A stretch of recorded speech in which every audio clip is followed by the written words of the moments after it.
Welcome back to episode 6 of Dream F1. We're nearly halfway through the season already, and let's once again look at the headlines ahead of today's race. We're going into today's race with a bang. Sebastian Vettel has announced that he will not be driving for Aston Martin in the 2023 season. He named internal conflicts and poor team management as the reason for this step. He announced that he is not planning on leaving the sport, however, he has not given up on his goal of competing at the very top once again. With him, there is now a hot property on the drivers' market that many didn't think would be available. George Russell has become Mr. Consistency this season. He might only have one win to call his own compared to the two of his main rivals Charles Leclerc and Max Verstappen, but in contrast to these two, he has scored solid points at every race of the season. Thanks to that, the Mercedes driver has reclaimed the championship lead after finishing second in his home race, becoming a serious title contender for this season. Who would have thought that after pre-season testing? McLaren had huge ambitions ahead of the season after win and more regular podiums last season. The new regulations have thrown them back massively, however, being far from battling Alpine for best of the rest. Their home race at Silverstone was a new low point when both of their drivers were stuck in the lower midfield. Especially Daniel Ricciardo is under pressure. While admitting he's having a positive impact on the atmosphere within the team, they now have stated that there will be no justification keeping him for the next season if he doesn't start to bring in some results. Today we'll set the Styrian Mountains alive as we will be going racing at the Red Bull Ring in Spielberg. The short lap here takes us through the beautiful Austrian scenery around a track that might not seem too complicated, but one that usually provides very good racing. Remarkably, this is only the second race in this season where it didn't rain in either qualifying or the race. And now, before looking at the starting grid, here's our fastest lap from yesterday's qualifying session.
And Charles Leclerc finishes his qualifying clean sweep in the first half of the season. He starts from pole once again, and Max Verstappen will be joining him on the front row.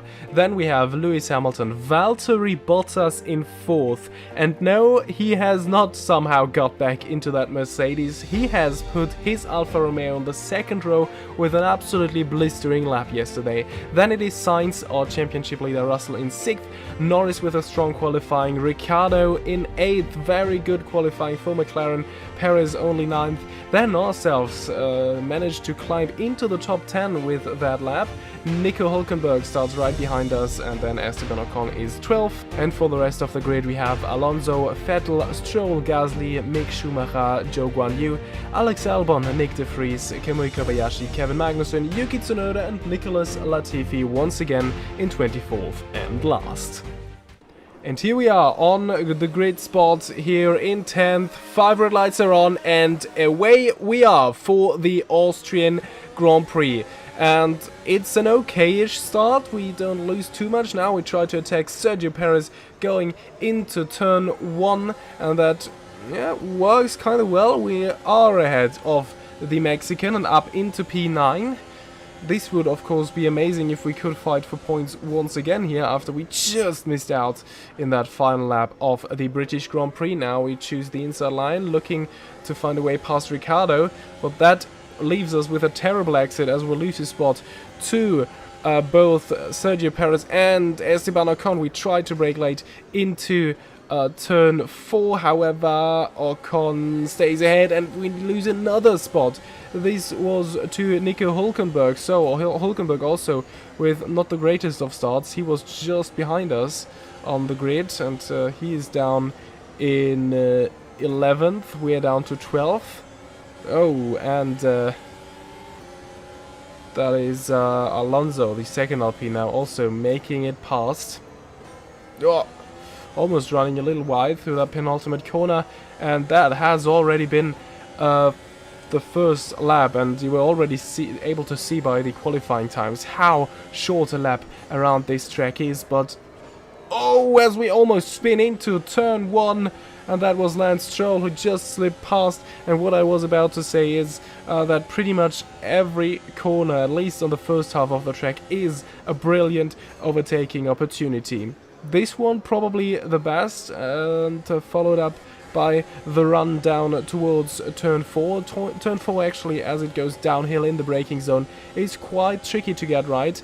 We have seen multiple mistakes here in the past, as I get a little bit slidey through that corner, but we just made it through. And now we have to catch ourselves as we drop from P10 to P14 in like 1.5 laps.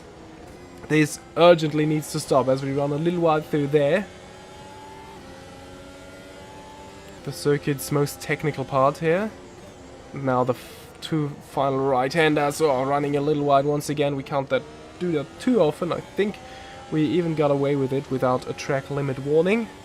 As we're now trying to set after Lance Stroll ahead of us, and now DRS is activated and we will be able to use it here for the very first time. 3 DRS zones of course on this track, and like I said, we are having our rear wing open, and we made it past Stroll quite easily there, and are now back into P13, starting lap 3 of this race.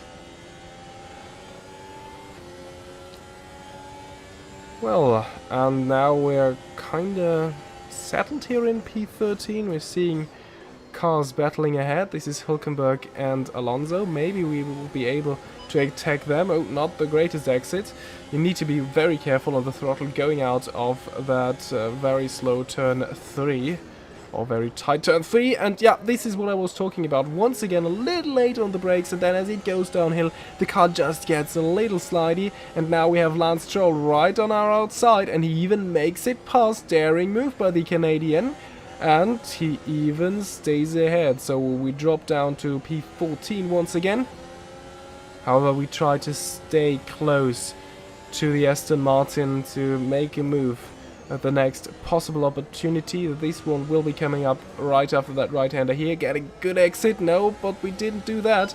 Now we kind of have to look in our mirror as Sebastian Vettel was trying to make a move. That didn't work, however. We decide to not go for the overtake here into turn 1, but use the rather much longer DRS zone here. With a good exit out of turn 1, we once again breeze past Lance Stroll easily, just at the spot where we already took him in lap 3, and we repeat that here in lap 6, and we get a good exit out of turn 3, so we already pull away from the Aston Martin. And now here we are behind Hülkenberg and Alonso, and a good exit out of turn 1 once again allows us to even attack both of them with DRS, and now late braking into turn 3. Well, that wasn't even that late, but we stay ahead of the Porsche and the Alpine, and we say thank you very much, but no, don't thank too early, as in the bar mirror you can see Hülkenberg was trying something. Now he dropped back a little bit once again. Not the best way to take turn 4 here. Now, oh, a little early on the brakes, and Hulkenberg tries to stick his front down our inside, and he is alongside. Oh, and on the curb we almost lose our car. This was really a Code Brown moment there, as we almost crashed out of this race entirely. This could have already ended our Austrian Grand Prix there. We got a bit lucky there that we were able to catch the car. 2 laps later, and we already caught up back to the rear wing of Fernando Alonso. He is still behind Nico Hülkenberg. Now into turn 1, he's trying to make a move. You'd rather see the moves into turn 3 or 4, and they make contact, and he half spins Hülkenberg. We try to avoid them, to not crash into them, go off the track, but then get a warning for an illegal overtake, as we were taking them outside of the track limits, so we had to let them back through. From this situation, Alonso emerges on top, though I think he was the one kinda causing that half collision in the first place. Now let's see what they can do. Hülkenberg is trying now around the outside of Alonso. Maybe we can take advantage if they get it wrong once again. Maybe we won't have to leave the track next time around. But I have to say, I think that's kind of a ridiculous call to tell us to drop back behind them, as we were just trying to avoid a collision when they crashed into each other. But alright, then we will do it on track if this is what race direction wants to see. Hülkenberg, by the way, now trying it against Alonso. This is where they made contact the lap prior. This time it works, but they don't get too great of an exit out of turn 1. So once again we make it past both of them in the first DRS zone, and now into turn 3 we are able to stay ahead of the 2. Not the greatest of exits. Now Alonso in our rear mirror is filling our rear mirror. And now trying towards the inside of turn 4. He's later on the brakes. We try to hang on around the outside, but no chance there. And he stays ahead, and he gains another spot, and we drop down to P12 again. But we try to stay close to the Spaniard. And we actually managed to do so. So now, I was about to say the first overtaking opportunity is coming up, but he's diving into the pit lane, and as we just try to stay on the outside there to make it past Alonso, Hülkenberg seizes the opportunity and makes it past once again, but we counter him just at the next opportunity, and we're back into P11. We are thinking about making our pit stop, as the tires are kind of suffering a bit. I feel a bit of a grip loss. It's not too bad, but I decide to go for the medium tire once again for our second stint. As in our rear mirror, you are able to see Hülkenberg trying it around the outside later on the brakes, but then we have the better line on the inside, and we are ahead. Not fully ahead. Now he switches to the outside, but that didn't work. So he isn't able to pull a counter-attack. And we will come into the pits in our next lap, not this one. And then it will be interesting to see where we come out compared to Fernando Alonso, who of course stopped the lap prior. So, and here we are for our pit stop in lap 15. And it's a good pit stop, 3.2 seconds. Medium tires go on ahead of us. This is Nick de Vries actually, so this is not Hülkenberg, so don't worry about that.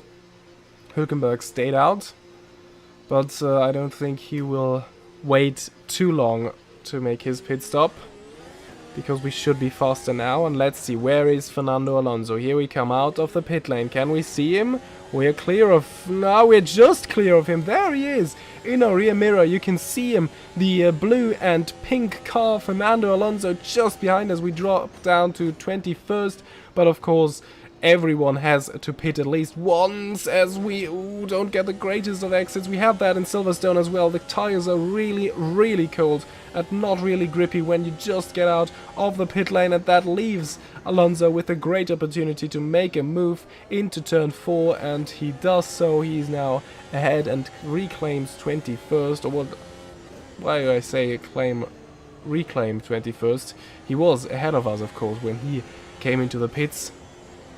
So, yeah, he wasn't able to take too big of an advantage out of that earlier pit stop, so the undercut didn't work as well as people might suppose it does.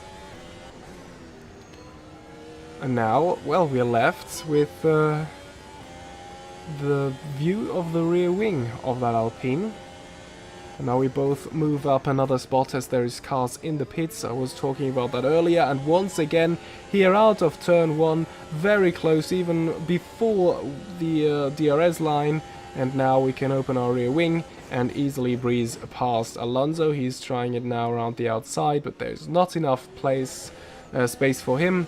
So we stay ahead of the Spaniard and are back into 20th. Now he might try something once again. He has taken us 2 times already through that corner. This time we force him on the outside, and this time we manage to stay ahead. So that duel might very well be going on until the end of this race, and who knows, maybe in the end it could be for points, depending on how strategy works for the other guys ahead of us. Maybe we can still fight for points after that terrible start we had when we lost 4 spots in the first 1.5 laps. And I think Hülkenberg is in the pits. Yeah, there he is, and he will come out behind us. So, Hülkenberg now at the end of our 3-car tussle for what is now P17. Hülkenberg with the worst of the outcomes here, but our group of 3 is still together. So the trio of us still battling here now for 17th, maybe later for point scoring positions. We don't know yet. This is how will be depending on how strategies play out, as I just overtalk a battle that Alonso initiated here as he made it past our inside, and then we don't take care too much, and Hülkenberg once again on our inside. We know what happened a couple of laps earlier when we almost lost our car there, when we tried to win side by side with Hülkenberg through these couple of corners. So this time we are a little more conservative and just let us drop behind and see if we can reclaim that later. Because as I said, Spielberg is really one of those tracks where overtaking isn't really much of an issue. And where it's rather much more important as to where your time your overtakes, so you won't get countered as easily as, oh, yeah, we tried to dive to the inside there, but then Alonso didn't really, was a bit indecisive of where he was going. We almost made contact with him. Might have had a chance there. But once again, and I can't emphasize this enough, as Alonso trying it now against Hülkenberg. Well, side by side they go through that bit. Oh, is this going well? No, Alonso is backing out of it, and I think he's better off like that. Yeah, what I was about to say is that the performance of our car once again really great if we can keep up with a Porsche and an Alpine, who are rather at the top of the midfield. This is really good. And now let's see if we can take advantage of their duel. Alonso towards the inside of Hülkenberg. This has gone wrong earlier, and it does go wrong as well. In this instance, Alonso spins round Hülkenberg. We say thank you very much, as this is 2 very easy spots for us. But what has happened there? We need to see a replay of that. I don't mind that happening, but let's see. Here we go. This is as we just make it across the line. Alonso, wow. Yeah, he just goes for the right rear of Hülkenberg, and that spins him round going through turn 1. And this time there was enough space for us to just pass these two. This is the onboard width from Alonso. Yeah, I mean 100% to blame Alonso. He received a 10-second penalty for causing a collision there. Well, and this race is also exciting at the top once again as a duel for the race win forms between Charles Leclerc and Lewis Hamilton. They now both made their pit stops. Leclerc just came out of the pit lane, as we were able to see there. And now Hamilton is right on his gearbox. He has had quite of a silent season so far, Lewis Hamilton. He is not out of the title fight though. He's not too far back from them. He's also consistent. Not like consistently finishing on the podium, but finishing around the podium consistently. And therefore he has also collected quite a couple of points. And now, if he can win here, he might also get a foot in the championship fight. He might throw his hat in the ring today as well, here in Spielberg, right ahead of the halftime of this Dream F1 season. And he is very close to Leclerc. He is very close. His undercut on the Monegasque driver didn't work. Now he has to do it on the track. Into turn 1. This has gone wrong with Alonso and Hülkenberg before. For these two it goes right.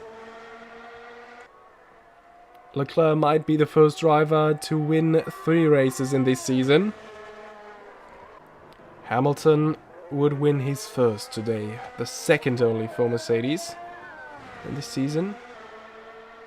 Even though only winning 1 race, they are leading the Constructors' Championship now. Hamilton tries it through turn 4, down the inside, and side by side they go out of that corner, and Hamilton edges ahead of Charles Leclerc. Leclerc still not has given up that lead of this race, side by side through there, but Hamilton manages to hold on to first. Brilliant battle here for the race lead in lap 22.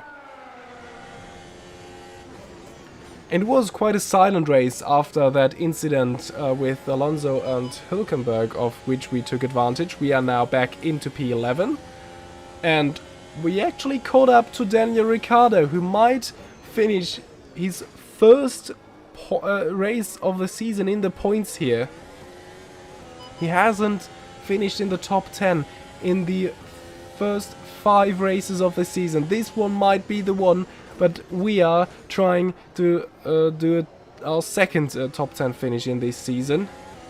And I think we have all the best chances for that. He's on softs, we are on mediums, and his softs are starting to degrade more and more, as we still have some consistent grip levels with our mediums. So we did the absolutely right choice. And this might result in 1 point here today. And now we are very close. We have DRS. This might be our first chance to make a move. We are alongside and even ahead going into turn 1, and a good exit. We're leaving him hanging to dry, and we are ahead now of the Australian. What a bitter disappointment this would be if he finishes 11th today.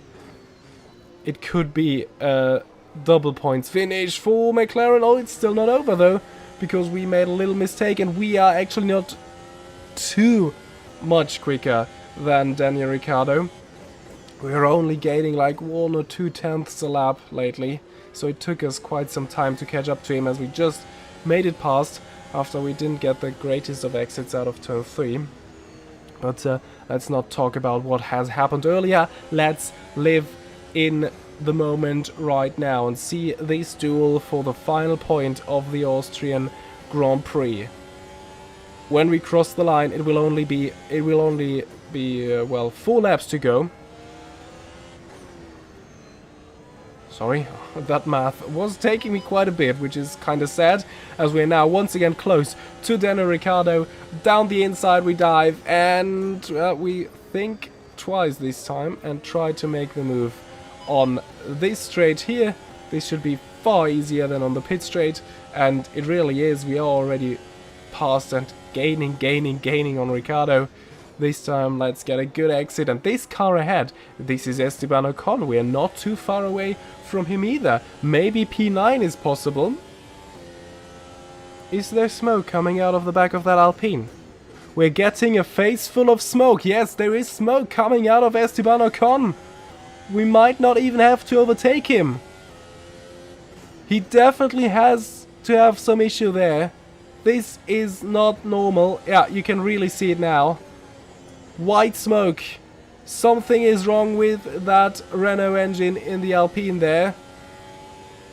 And yeah, he dives into the pit lane and we move up into P9, and therefore also Daniel Ricciardo back into the points.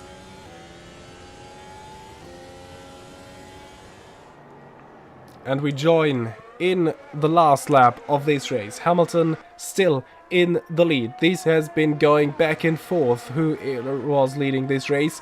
Now it is Hamilton. This might already be the last chance for Leclerc. He tries it against Hamilton down the inside of turn 4 and he manages to make it past. Now, I don't think there is any chance for Hamilton to make a move past the Ferrari once again. All of the DRS zones are over. Very smart from Leclerc to wait for that last real proper good overtaking spot. And he uses that chance. And therefore, Charles Leclerc takes the second win in succession here in Austria. Charles Leclerc wins here in Spielberg. Congratulations to Ferrari and to Leclerc. What a bummer for Mercedes, but also a very good result for Lewis Hamilton. And we are still running in 9th, coming around the final 2 corners. Another very, very good, very happy race for us. And there we go, across the line. And that is another 2 points for us and STV Racing. And here are the full results. Charles Leclerc wins ahead of Lewis Hamilton. Max Verstappen finishes a 3rd. Kind of disappointing race for him as he wasn't able to compete with the top 2. He set the fastest lap though, so an extra point goes to the Dutchman. And then we have Sainz, Perez, Russell only in 6th. Bottas, thanks to that great qualifying, finishes best of the rest and takes 6 very valuable points. And then we have Lando Norris in 8th, ourselves in 9th. Daniel Ricciardo scores his first point of the season. Lance Stroll, bad luck for him, he finishes 11th once again. This is the 2nd time this season now. Pierre Gasly at 12th, Schumacher 13th. Alonso, he came across the line in 11th actually, but he got a 10-second penalty for that Hülkenberg crash. And so he drops down to P14. Then we have Vettel, De Vries, Tsunoda, Albon, Magnussen, Kobayashi, Joe, Latifi and Ocon. So Nico Hülkenberg is the only non-classified car this weekend. And this is how the championship looks after the first half of this season. Charles Leclerc has for the first time taken the lead of the championship, only a couple of points ahead of George Russell in 2nd. And further 2 points behind Russell is Max Verstappen. And Lewis Hamilton, as I've told you during the race, he is not too far back from Leclerc either. He sits in 4th and is also not out of the championship competition at all. Then we have Sainz in 5th, Perez moves up to 6th. Disappointing race for Alpine, none of their drivers scored points. Alonso and Ocon in 7th, 8th of the championship. Then Bottas moves up to 11th, Yuki Tsunoda in 12th. We drop down to P16 despite scoring 2 points, but as Bottas scored lots of points and he was behind us in the championship, we still drop down. Zhou Guanyu then is behind us, Latifi and Ricciardo, the only remaining point scorers. Lance Stroll with 2 11th places wasn't able to score the first point of Aston Martin today either. And then we have Schumacher, Albon, Kobayashi and Vettel still waiting for their first points of the season, though everyone except Vettel has finished in 11th at least once. For the Constructors' Championship, we have Mercedes still in the lead, Ferrari getting closer to them, Red Bull still in 3rd, Alpine still sitting comfortably in 4th, McLaren is back up into 5th, Porsche only 2 points behind them, and AlphaTauri in 7th with 10 points, so very interesting battle here for P5 in the championship though. Alfa Romeo moves up into 8th, Haas 9th, we drop down to 10th, Williams with 1 point in 11th, and as I've said, Aston Martin still yet to score a point. And that has been it for the Austrian Grand Prix 2022. I hope you enjoyed it. If you did so, leave a like and don't forget to subscribe to not miss anything happening on this channel. And well, I hope to see you all the next time when we will be going racing in Hockenheim. See you soon, bye bye.